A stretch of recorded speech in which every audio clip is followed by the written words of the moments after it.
Hello everyone, I recently traveled to Bangkok, Thailand for the very first time from China. Here are my first impression of Thailand, or more specifically Bangkok, and some key differences I noticed compared to cities in China.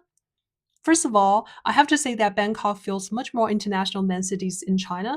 While the Chinese government has been encouraging international tourism since reopening, and there have been indeed more international tourists, it's still nowhere near the level of international tourists in Thailand. Not that the Chinese government would necessarily aim for a level like that, I think. Second, there are clear reasons for Bangkok's international appeal. I spent 4 days there and found it to be very welcoming for international tourists. For example, street signs and shop names are often written in both Thai and English. International payment methods like credit cards are widely accepted. Hostels are clean, quiet, and beautifully designed, perfect for digital nomads. Many workers in malls and restaurants can speak English, which makes communication much easier. I also love the abundance of Western style pastries. Walking into mall, I can immediately smell the aroma of the baked food.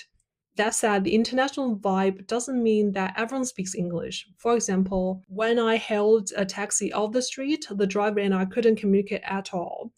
After several attempts to power through the language barrier, I eventually gave up and got out of the taxi.